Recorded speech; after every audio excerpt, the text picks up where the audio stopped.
Hi guys, as you can see, I just left Barnes and Nobles, and I got the book.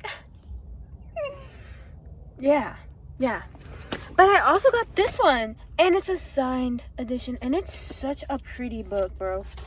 I mean, I don't know. I mean, it is pretty, but I'm pretty sure that's just like viruses and stuff. I actually don't know. But I'm so excited that I got these two. I didn't even know this one came out today. I don't know if I'm going to read this one in this vlog also, just because my videos are way too long all the time, so I gotta cut it down a little bit. So I'll probably just read Sunrise on the Reaping. I'm so excited. I'm so excited. Anyway, I have a few days uninterrupted where I can read this. We're going to see how long it takes me to read this. It's March 18th, so let's go. I'm gonna start once I drive back. Okay, hello guys. I'm sorry it looks like I'm in Twilight right now, but I'm on my laptop camera. But I just wanted to come in here and say, I know this video already has an intro, but I just wanted to better explain myself before I start ranting. This video doesn't really go into the details of the actual book and what happened, so there's not really that many spoilers. But I would say if you haven't read the book, probably just read the book first and then watch this video. A lot of the first part of this video is me talking about just the series in general, so there's not that many spoilers. But I do go into some spoilers at the end of the video. So if you don't want any, like, even the slightest bit of spoilers, just don't watch this video. This video was a little bit all over the place just because there was so much to say and I didn't really know how to say it. So I just put in whatever kind of made the most sense. I really hope you enjoy it or get something out of it.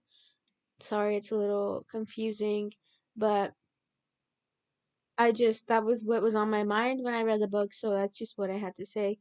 Thank you for watching this video. If you do finish it, or if you even clicked on it, thank you so much. Have a fantastic day, and yeah. Okay, so it's now April 1st. It took me 2 weeks to read this book, like off and on, because I honestly didn't really want to finish it. But I finally finished it, and I have a lot to say, but I'm gonna try and keep it short because I think a lot of it might be implied. I honestly, if I'm gonna be completely honest with y'all, I just filmed like an hour just ranting about this book, but I think it's a little bit too hard to follow, so I'm just gonna try and wrap it up a little bit nicer and be a little less on a tangent. But I mean, this book is everything that people have said it is. It's heartbreaking. It's literally, just think about everything that could have happened to somebody that would result in them being an alcoholic bum for the next 24 years of their life. Like, just imagine what you would need to go through for that to be how you end up, and that's everything that happens in this book, okay? Honestly, like, for me personally, I grew up really loving the Hunger Games movies. I watched them all the time. I watched them as they came out. I loved the Hunger Games movies, but I was also a child. Like, I was in elementary school going into middle school, like, as these movies were coming out. So I didn't really understand, like, all of the real world knowledge and ideas that back up these books. Not only back up these books, but these books are basically based off of. I didn't know all of that. So I took it as a teenage dystopian, as a young adult dystopian. I took it as a love story. I took it as like a girl that got lucky and changed the world. But that is not what this series is about. And I think, honestly, this book, I've read all the other Hunger Games books, but this book is the first book that I'm reading with the background knowledge already in my brain. Like, the background knowledge behind her influences to write this book. And we'll get into that as the video goes on.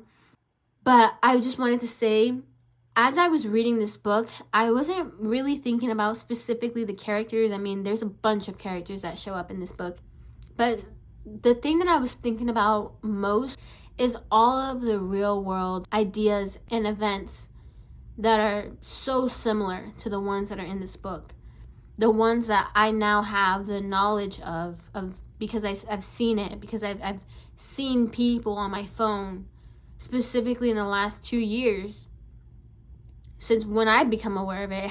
It didn't start the last 2 years, but when I became aware of it, like these stories, these people, these true real life people that are going through things very similar in this book. And I do understand that is an incredibly privileged take, but it is. I mean, I am incredibly privileged, and I didn't have to constantly think about war and the implications of it on the people and what it means when our government declares war on somebody else. Like, I never really had to think about that because it didn't affect me. And now that I'm older and I am aware of these things more, not completely, but much more now, these books honestly just make me so incredibly sad. And I think that's kind of the point, not the point, but it makes me sad because of the topics that are being talked about. And I originally was going to do this video based off of the characters and the writing and all that, this and that, but I don't think that's what this video is going to be about. I think it's just going to be about me kind of explaining how this relates to real world situations. And obviously I don't have any political science background. I'm not a philosopher. I'm just a person who has seen events like this play out, from people on my phone, from people on the ground, I've watched stories of people for the past 2 years of them trying to survive and trying to find a better life in war. And all of my knowledge is based off of their events or research that I've done after or because of them. So I'm not like an academic in this, but I honestly don't think you need to be an academic in political science or philosophy or human rights or anything like that. I think anybody who knows anything about war can take something from this. And because it was so heavy in my mind while I was reading it, I feel like that's just what I need to talk about. So if you want like a full-on recap of what happens in this book and all the connections between the Hunger Games, that's not what this video is going to be about. But no, it's like how life imitates art and how deep it really goes. So if you're interested in that, this is what that's going to be about. So to start off, I want to give a little background knowledge though, just on where I'm coming from, because like I said, again, I didn't grow up understanding the nuances behind this book. I didn't grow up understanding the politics and everything that Suzanne is talking about in these books. And so I understand how people can read this series without understanding how deep it actually is connected to real world situations, because that's how I was. That's how I was whenever I first saw these movies as a middle schooler, as a elementary schooler. I didn't know about war. I didn't know, like, to me this was just a story. So I understand when people say that they don't think these books are political, but I highly, highly, highly encourage you to reread these books if you don't think they're political. If you don't think that they're about radical ideas, if you don't think that these books have any connection to politics, I highly, highly suggest you do a deep dive on this series. Do a deep dive, reread the books, take annotations, learn about history. I highly recommend you do it because these books are filled to the brim of political and philosophical ideas behind war and human rights. And although it can be seen as a YA dystopian series, that is not what it fully is. And I think everybody on YouTube will tell you these books will always hold up. And no matter how old you are or where you are in life, there is something to take away from these books, because there's always something to learn in the realm of human history, human politics, and human philosophical ideas. So that is the angle that I'm going to be coming to this book about. And if that's just something you don't want to hear, you don't have to hear it. But it is kind of a given. These books are political. For example, I read the ballad book, The Ballad of Songbirds and Snakes. I read that book before I saw the movie. But I read that book again without background knowledge. And then I went to go see the movie. And the movie came out, I don't remember when, but it was like halfway through. It had already been like a year into me witnessing all the atrocities that had been happening in the Middle East for the past like 2 years, right? So I think that was like my first experience where I not only was hearing about what America was doing like in real time, but I was seeing stories from the ground of what it was like to be in that situation and just everything that was happening and what it's like to live like that. I had never experienced that before. I had learned about war, but I had never fully followed a war or an aggression as it was happening in my life ever. I've never done that. Like the war in Iraq happened in 2003. I was born in 2003. Let alone see stories from the ground, see day in after day after day after day of people posting on the ground about like what is happening, who died, what they're doing, what they're eating, everything. Like I've never had that. And just like in for Vietnam, like being aware of what is happening during war really changes your mindset on everything. It's horrific. I think we all know this, but you don't fully grasp it until you see it.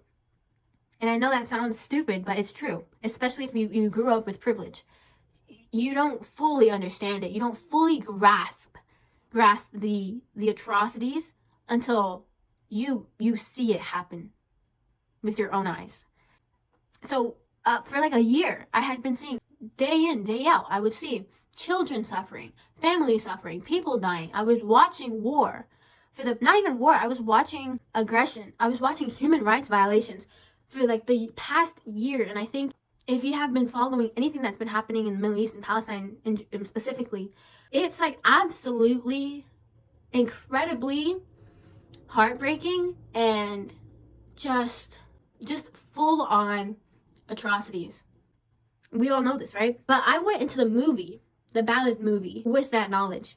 This book, I really love it because now that I have seen it being played out, I can't just consume this without thinking about that constantly. I cannot consume this series and not think about the people in the Middle East, not think about the people that have been caught in the crossfires of American war. I cannot not think about the Americans caught in the crossfire of the American government. I cannot consume this series and not think about everything that this series is based off of. The entire time I was watching the Ballad movie, I was thinking about the kids, the children that I saw on my phone that same day, struggling, living in war, struggling with finding food, struggling with surviving. And then I go to the movies and I watch the same thing happen to fictional characters. This isn't fiction. This is life. This is art imitating life for a purpose. The entire time that I was reading the series, I was thinking that same thing. You know, I was happy because I was interested because of the writing, because it was of the world, of the characters, and the characters that we finally get backstories on. Like, yes, that was interesting, but as I was reading this book, I was only thinking about the real life situations that this book is based off of. Suzanne Collins did not write any of this series as a cash grab. She did not write any of this series as a fun little thing to do, okay? She started out this series because of the Iraqi war, because she saw the contrast between the news on the war in Iraq and like reality TV. And that is exactly what happens in the Hunger Games. The distinction between being born in the belly of the beast and being the victim of the beast. Like, that is the Hunger Games. With each book, she has something to say, and she only writes when she has something to say. And in the back of in the book where the questions are, I think you'll have this if you have the Barnes & Noble edition, the questioner asks her, did you even want to write this book? Did you even plan on writing this book? Like, why did you write this book? The question that's on everybody's mind, why did you write this book? And she says, I always start with underlying ideas. That just off the bat tells you that each book has something to say. And she wrote each book specifically to say something. But in this case, and she did this so beautifully, in this case, implicit submission, the uncertainty of inductive reasoning, propaganda, and love, and they find their way to the story that supports them. Just that. Once again, in this case, implicit submission, the uncertainty of inductive reasoning, propaganda, love, and they find their way to the story that supports them. None of this is fun and games. None of this is fun and games. She explores these topics in such a beautiful and deep way. Somehow, she broadly explores them, but also intricately supports them. And it's, oh my god, bro, it's so heartbreaking. For example, implicit submission. The whole, like, a big part of this is the fact that, like, as district tributes, as just district people in general, a lot of your life is based on implicit submission because you're too afraid to say something because this is just how it is. Because what are you gonna do? You know, like, yes, I hate the games. I hate the fact that we might be tributes. I hate the fact that we live like this, but what are we going to do? That idea is so prevalent in American ideology and American mindsets. The fact that, oh, well, yeah, I hate the government. Oh, yeah, I don't agree with everything that the government does, but what am I going to do? Like, I can't change anything. Yes, I hate the war in the Middle East, but, like, they're obviously doing it for a purpose. There obviously, like, must be a reason. If not, why would the government try and frame the people that they're attacking as animals, as beasts? I mean, think about how the American government has viewed people in the Middle East, especially since 9/11, especially since the early 2000s. That is not an accident. And especially in this book, with the character of Drusilla, like, her character kind of basically is the personification of the idea that the American government only performs atrocities on the people that deserve it. And the people that deserve it are not people, but instead they are beasts. They are the enemy. They are completely different than me and all the people that are in the Capitol. They deserve what we did to them because they are animals, and if we leave them up to their own devices, they will completely take us down. Okay, that is like the main ideology of basically everyone in the Capitol, especially early on. Nobody in the Capitol saw these tributes or people in the district as people. They genuinely thought they were the animals that needed to be controlled. And that's specifically apparent, I think, in the Ballad of Songbirds and Snakes, because the games were not really, like, that big of a deal to the people in the Capitol. They were just something that was done to tame the beast. It was not for entertainment. It was not to see which district cares about the Capitol most. It was not to, like, have fun. It was simply as revenge. It was simply something that that has to be done to uphold the honor of the Capitol. These games were not invented for entertainment purposes, and I think that makes it even more barbaric. But that's a conversation for, like, the ballad. Anyway, specifically in these books, she wanted to tackle implicit submission and propaganda. And I think she does that so well because, I mean, Haymitch's full story to begin with is the fact that he hates the Capitol, but he doesn't really know what could be done about it. Like, nobody has really done much other than maybe, like, the person here or there, but, like, what can be done? He knows that the Capitol will not allow him to get out of line in any way. He knows from the moment his name is called that they will tell whatever story they want to tell, and his part in it is only determined by what the Capitol wants to show. So he goes into this feeling that he cannot do anything to challenge the Capitol. If you really want to go into it, like, every single person in these series, in this entire series, not just in this book, they play a role in human ideas and, like, political ideas. For example, like PETA, the pacifist, Katniss, the rebels. You know, and it's specifically in this book, Effie, she can be viewed as, you know, the average American, the American that understands that the people we fight in war are still people, but for some reason, it's our American duty, it's her duty as a Capitol resident to not question why the Capitol does what they do, why our government does what they do. Effie knows that the people that go into these games are just people. They're good people, and they didn't do anything wrong, but she also believes that it is her duty as a Capitol citizen to support the game. Not only support the games, but to be a part of the games. And that, I think, can resonate with a lot of Americans. Like, yes, a lot of Americans do not fully agree with everything that the government does, but yet we still find it necessary to support the government on what they do, even if we don't fully agree with it, just because it's our government, it's our duty as citizens to support them. That ideology is just like interesting all on its own. And for example, the career tributes can be equated to people in America that grow up their whole lives planning on going to the military.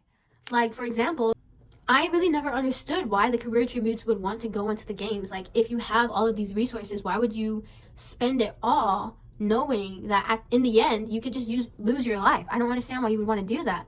And I didn't understand it until I read this book, and I was like, you know what? It's very similar to the reason why people want to go into the military, like as Americans, to honor our country, to prove our right, to prove our strength and our dedication to the American government.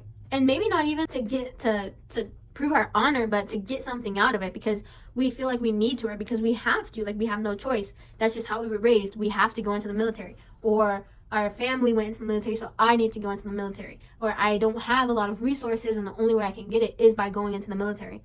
And I think that the same thing could be said for the career tributes. Like, even if they have a lot of resources, they would be in a better off position if they went into the games and they won.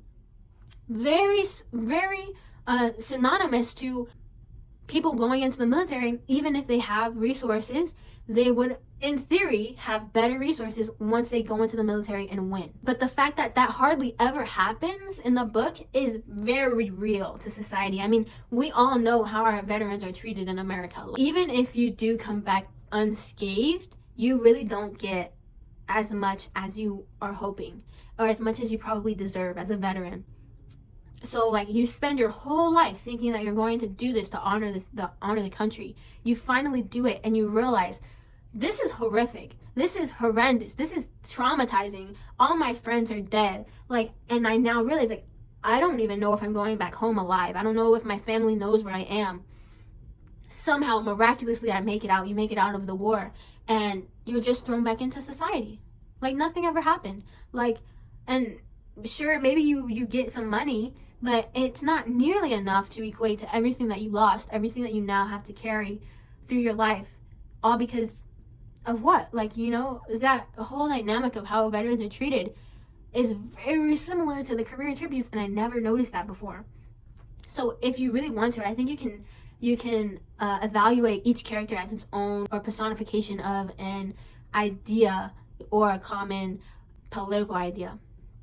And I think that's just so interesting. It's just something you only really appreciate once you fully have background knowledge in what she's saying. I think if you've read the series and you've watched the movies and you don't understand how it can relate to common or to modern politics and situations, I think you should really go back and reconsider. I think you should reread these series, learn more about American war, in particular if you're an American, and really like try to test yourself on making connections between the two, because it's endless. Like, I can sit here for hours and tell you about all the connections to real world events that happen in this book.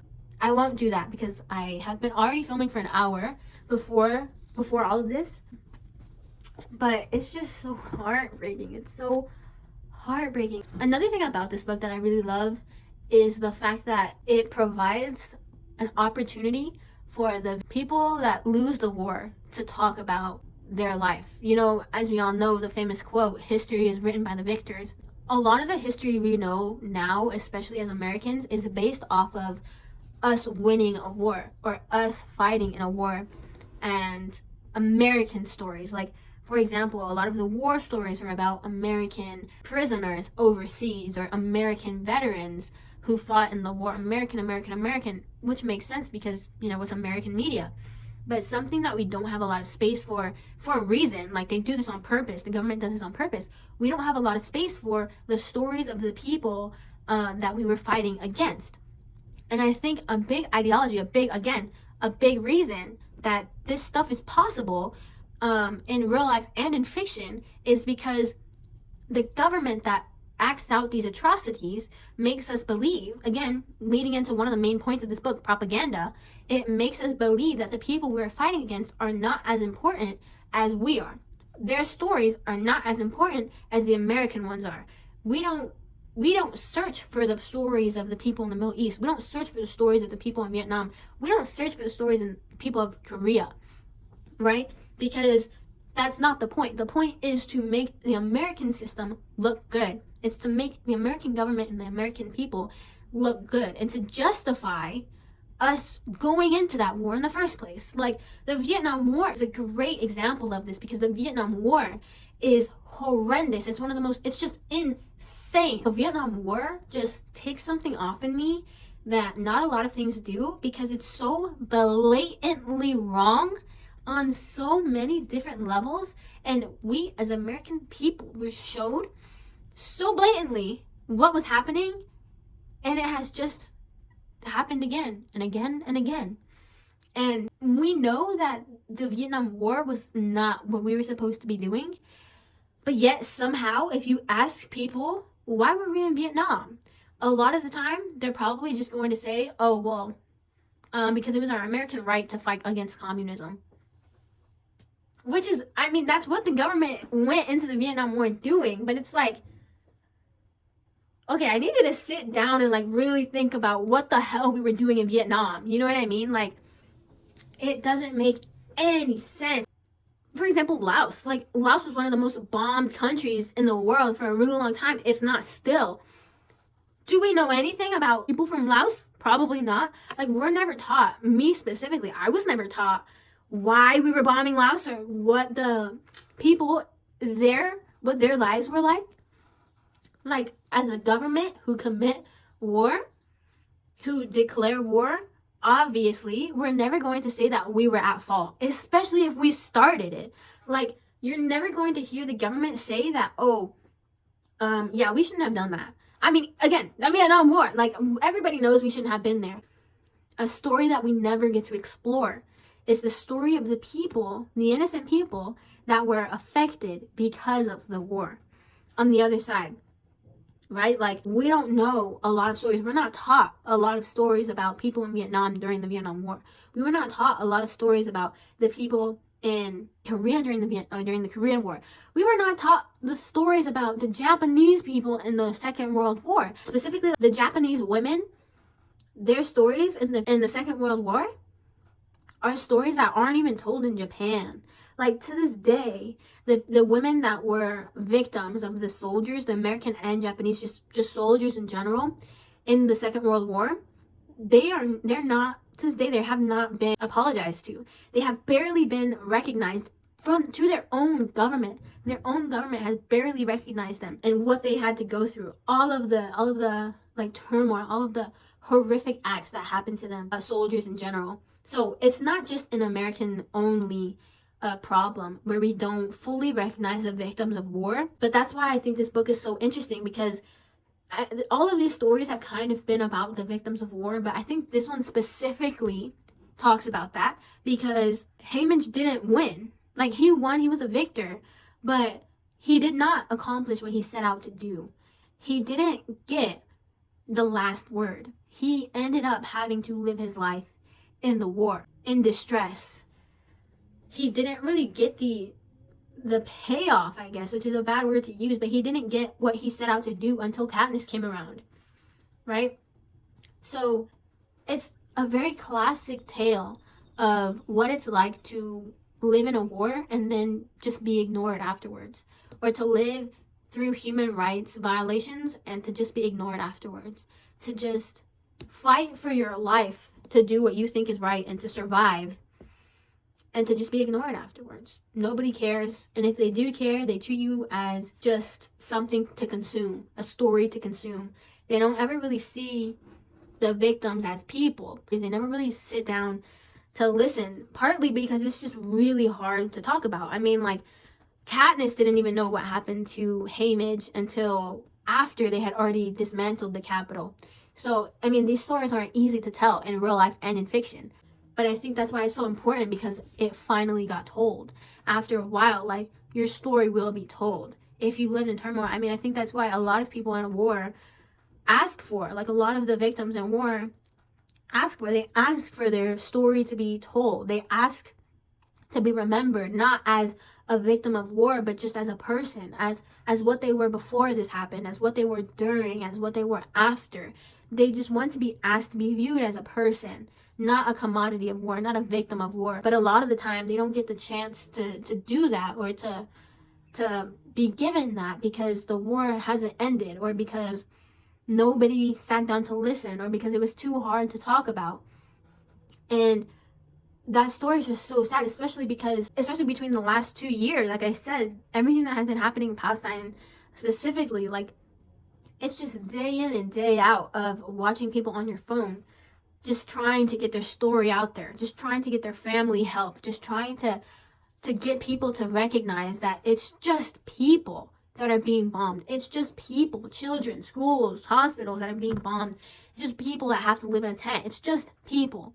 It's just the same people that have to be forced to live in these inhumane conditions because of war, because violence, or because human rights violations. And this book, I think, really shows that nobody is spared in war. And I think that's really important, because we hardly ever get the story of the people on the ground. I just think it's really heartbreaking. It's especially heartbreaking because a lot of the people do not get their fairy tale ending. A lot of the people, even after war has ended, they have tangibly lost so many people that they once loved. Like, they cannot live a normal life after war. They don't have the people, they don't have the places, they just have memories. And it's just like, the amount of people that have nothing but memories to live off of after war is heartbreaking. And it's just, again, like, something I'm so happy she explored, because the amount of people that I've seen that have nothing but memories left is just so heartbreaking. And I think that whole idea is basically what Haymitch is talking about. And if you have read or watched the Ballad movie or book, an idea that is heavily explored is the fact that you can't take away anything that was worth keeping. You know, like Lucy Gray says, anything that you take away was not worth keeping. And Haymitch, he didn't really like this idea, because he was like, there's plenty that can be taken away from me, and I wouldn't want it to be taken away. But at the very end of the book, he's like, no matter if they're not tangibly there, everything that you once had and you once loved that was taken away from you, it doesn't just go away. Like, you are the product of everything that you have once loved. And at the end of the book, he finally kind of fully realizes it. Like, he fully accepts himself to realize that you can take away, like, you can physically take away something, but it doesn't go away. If it's worth keeping, it will never leave you. Like, yes, his family died. Everybody that he once loved died. But they never left him. They were never gone. He lived his whole life constantly thinking about them and constantly literally living for them. He lived his whole life after the games because of the people that he lost. And because he told them that he would. His whole life still was based on them, was based on the memories that he had of them and the love that he carried for them. And I think when the idea was first introduced, the idea of you can't take away anything that was worth keeping, to me at least, I viewed it as like tangible things. If you can take something away from me, I didn't really need it, you know? But I really love the way that she explored, it's not just about tangible things. It's not just about, like, yes, you can take it away tangibly. Yes, you can take it away physically. But, like, you are a product of everything that you once loved. Like, I am just pieces of everyone that I just loved. My habits, my interests, my disinterests, my knowledge. It all came from people that I once loved. Even if I don't love them anymore, even if I don't have them anymore, if I'm alive, they still are alive. And I think that idea is prevalent in everything. Like, not even just war, just in general, just in life. You are a puzzle piece of everything that has come into your life at one point, even if you don't have it anymore. And it's really sad because, like, in the beginning of the Hunger Games, he's portrayed as somebody who doesn't have anything, who lost it all, who is living for nothing. But then at the end of this, at the end of Sunrise on the Reaping, it's he didn't lose it. He still has it. He just is now physically alone. He just has to deal with it alone. He just has to deal with the turmoil. But I mean, he is still like a product of everything that he once had. And it's really, really heartbreaking. Like an ideology that I've heard of specifically from Gaza was that you'll always have the key to your house, even if your house is no longer standing, even if it was bombed and it's just rubble, or you don't have it anymore because somebody else lives there, or whatever it may be, or you don't even live in the same country that your house is in, you still always have the key, and you will still always pass down the key to your family home, because at the end of the day, it is your home.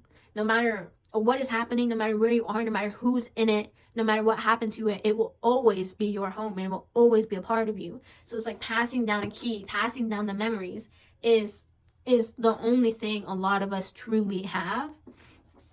And it literally makes me want to bawl my eyes out. If you can't tell, like, my voice is getting a little bit raspy because I'm about to start crying. Anyway, I'm gonna just mention one other thing. I know there's so many things I could talk about, and there were so many things that I wanted to talk about, but I probably won't, just because I don't want this video to be too long, and I kind of want to invite all of y'all to explore the different topics that could be found in this book by yourselves. But the last thing I want to mention, the last thing that made me cry, because up until this point, like, I hadn't really cried in this book. I was sad, and it was just like really heartbreaking. But the thing that really got to me was at the very end, when Lenore Dove had finally like fully passed on.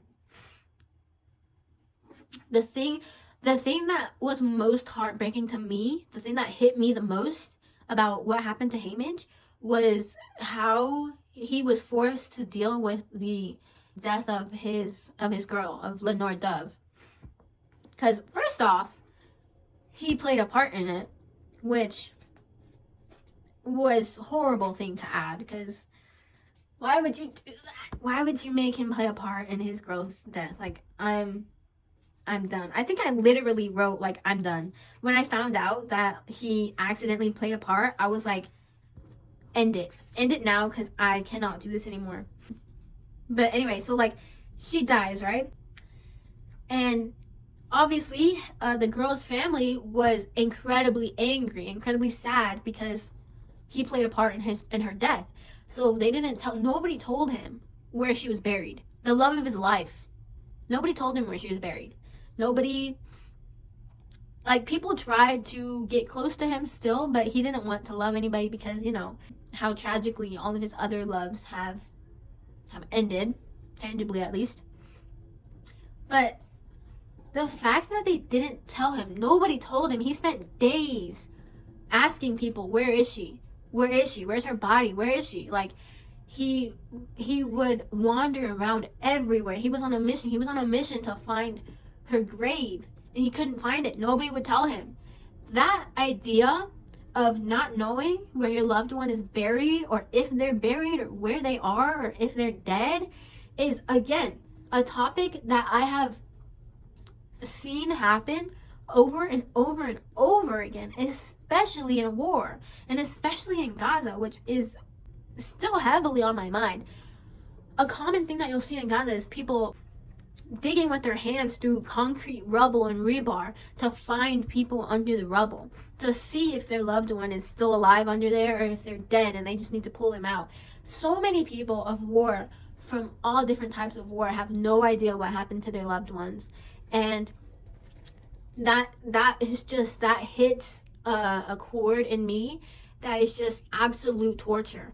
Not knowing where your passed on relatives are is absolute torture, I think. And I even wrote in the book, and it's not even just about war, like, there's many cases outside of war, just as a citizen of America, where you can just not know where your dead relatives are. Specifically with MMIW, that one heavily comes to mind, missing and murdered Indigenous women. That's a whole other topic though, but a big part of it is the fact that families do not know where their loved ones are. The police just won't say, or if they do say, they're like, oh, we think they might be in there, and the families are like, okay, let's look, okay, please go look, please go find them, and the police are just like, we don't have the resources. So they're left without knowing where they are, what happened to them. That is absolute torture. And I even wrote it in the back of the book, sobbing my eyes out. I was like, Out of everything Snow did, to me, the deepest torture is looking for your dead, not knowing where they are to rest, done by his own people. Because, I mean, I understand why they didn't tell him where she was buried, but Snow did it in a way to where he didn't actually have to do anything. He let it play out all on his own because he knew that it would be more hurtful for Haymitch coming from his own people, because his own people were the ones that wouldn't tell her where she was buried. And so I was like, done by your own people, because of what Haymitch did to Snow. Snow let all of this happen because Haymitch was slightly a problem. Slightly. Whew. And honestly, like, I was in the middle of this book, I was like, wait a minute, why does Snow hate Haymitch so much? Because Haymitch really, honestly, hasn't even really done anything that crazy. Like, he just stood up for his girl. Once again, he stood up for his girl. Snow saw the slightest, smallest inkling that he might be a problem, and he made him suffer. Even if Snow didn't really think that Haymitch was capable, or Haymitch would actually follow through, or if Haymitch even had the resources and the backup to challenge Snow, Snow did not let him even for a second think that he did. Snow saw a potential enemy, and he made Haymitch suffer for something that he didn't even fully do. In my eyes, at least. Like, he did do a little bit here and there, but Snow threatened him way before he even had conceptualized that plot. And he didn't even conceptualize that plot by himself. Like, Snow really made him pay for the smallest thing. So it's like, even if somebody slightly stepped out of line, they would not be forgiven at all. So it really goes to show how beaten into submission these people are, specifically Haymitch. But I was like, done by his own people because of what he did to Snow. To use one's own people against him is torture. True torture. And literally, that's how the book fucking ended. I was sobbing. Because for some reason, at the very, very end of the book, that's the one chord that really hit me. How can you not tell him where she's buried?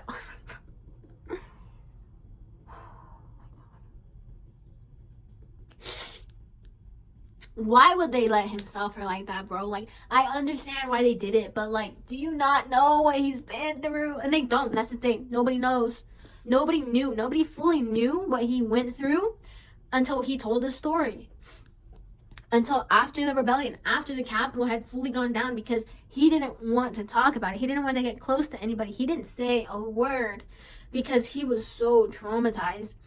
But because of his trauma, it led him to be villainized. And I just genuinely, I think not telling him where Lenore Dove was buried was one of the most evil things that happened. And that is very subjective and biased. But me personally, why would you not tell him where she's buried? Like, that's horrible. That's so sad. Like, why would you not tell him where she's buried? Oh my god. That's so sad. Like, genuinely, that's the saddest thing that happened in this book to me. Like, I mean, there were so many sad things that happened in this book, but that one really just set me off of the edge. As you can tell, it's still setting me off of the edge. Why would you not tell him where she's buried? That's absolute torture. That's absolute torture. And the fact, it's even more torture because Snow didn't even play a part in that. Snow knew that they would do it all on their own. Fuck Snow. Fuck Snow, bro. And it's even more sad because I know that it is so incredibly prevalent in so many things, not even just a war, just marginalized communities. So many people are not told where they're buried, where their dead is buried, where their past relatives are buried, and it's, I think, one of the worst things that you could ever do. I'm not joking. That is like having that knowledge and not telling the people that need it is absolute horror, evil, maniacal, horrific, terrible, horrible, like the worst thing you can possibly. Why would you not tell the family members where their dead is buried? You are evil. Evil. And I'm not calling her uncles evil because I understand why they didn't do it. I'm calling Snow evil because he knew that was going to happen. Fuck Snow. Fuck Snow. Ooh. Oh my god, bro. But anyway, I'm going to end this video, but I want to leave y'all off of the quote that started this book, said by Suzanne Collins herself. She wrote this book specifically because of the quote from David Hume, a political philosopher. Didn't know about him before this, but I do now. From David Hume. Nothing appears more surprising to those who consider human affairs with a philosophical eye than the easiness with which the many are governed by the few, and the implicit submission with which men resign their own sentiments and passion to those of their rulers. And I think, as Suzanne said, that's really the whole like synopsis of what this book is about. Love, propaganda, implicit submission, everything. It hurts. It's true. It's real. It will always hold up. And I implore you, please, if you do one thing from this video, if you even watch this video to the end and you haven't already, please, I desperately need you to evaluate this series by reading the book and learning history of America or whatever country you're from and how it relates to this series, because I guarantee you, you will find so many relations and so many ideas that I think are so important to explore. This series, again, is so important to me, to so many people. And yes, if you just do one thing, please analyze this series to the best of your ability through the lens of true real life experiences of war or politics or philosophy. Whatever your niche interest is, I'm sure you'll find connections. But I think everybody should read this. And yes, I do think The Hunger Games is a modern classic. Thank you for watching.